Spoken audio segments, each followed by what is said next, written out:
Hello, আসসালামু আলাইকুম। So আজকে আমরা দেখব কিভাবে ইন্টারঅ্যাক্টিভ ফ্ল্যাট প্যানেলের এডিটিং সফটওয়্যার ক্যাপচারে এডিট করা যায়। সো আজকে যে ফাংশনসগুলো আমরা দেখব সেটা হচ্ছে কিভাবে ভিডিওটা অলরেডি যেটা ইম্পোর্টেড ভিডিও সেটাকে এডিট কিভাবে করা যায়। সো চলুন দেখে নিই। আমার এখানে অলরেডি আছে ভিডিও যেটা আমি এডিট করতে চাই। সো এই ভিডিওটা অলরেডি এখানে অ্যাপিয়ার করছে ম্যাটেরিয়াল সেকশনে। সো ম্যাটেরিয়ালে গেলে এখানে সম্পূর্ণ যত ভিডিও আপনি ইম্পোর্ট করবেন সব এখানেই দেখাবে। সো নেক্সট যে স্টেপটা সেটা হচ্ছে আমি এই ট্র্যাকে এখানে আপনি দেখতে পাচ্ছেন যে অলরেডি 3টা ট্র্যাক দেওয়া আছে। এক একটা ট্র্যাকে এক একটা ম্যাটেরিয়াল দিয়ে এডিট করা সম্ভব। সো এই ট্র্যাকে আমরা কিভাবে আনবো? এই ম্যাটেরিয়ালটা যদি আমি এই ট্র্যাকে আনতে চাই, আমার সিম্পলি ড্র্যাগ করে ড্রপ করতে হবে। That's it. ড্রপ করার পরে একদম স্টার্টিংয়ে আমি এটাকে রেখে দিব। রেখে দিলেই আপনি দেখতে পাবেন যে এখানে অলরেডি চলে এসেছে আমার স্ক্রিনে। আর এখানে যেটা দেখতে পাচ্ছেন এটাকে আমি যতবার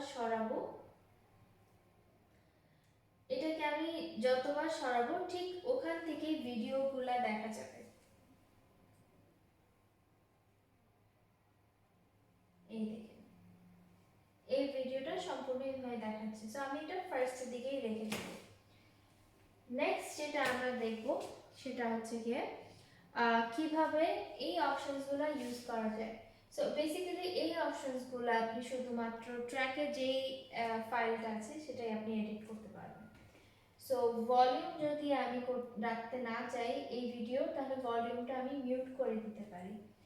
অথবা আমি যদি চাই যে অন্য কোনো মিউজিক অ্যাড করতে, সেক্ষেত্রে আমি এখানে ক্লিক করলেই আমার আরেকটা ট্র্যাক চলে আসছে যেটা হচ্ছে মিউজিক ট্র্যাক। কাট করতে চাইলে আমি এটাকে কাট করে ফেলতে পারি। তারপরে ডিলিট করতে চাইলেও ডিলিট করে ফেলে দিতে পারি। সো এখানে চলে গেল আমাদের এডিটিং। সো 3টা ট্র্যাক এখানে 3টা অলরেডি দেওয়া আছে। সো আপনি চাইলে আরও এক্সট্রা ট্র্যাক অ্যাড করতে পারেন। যে কয়টা আপনার ম্যাটেরিয়াল যত ট্র্যাক চাবেন তত ট্র্যাক আপনি অ্যাড করে নিতে পারবেন। সো এইখানে গেল এই ফাংশনসগুলো। নেক্সটটাতে আমরা আরও ডিফারেন্ট ফাংশনস কীভাবে করতে হয় সেটা আমরা দেখে নিব।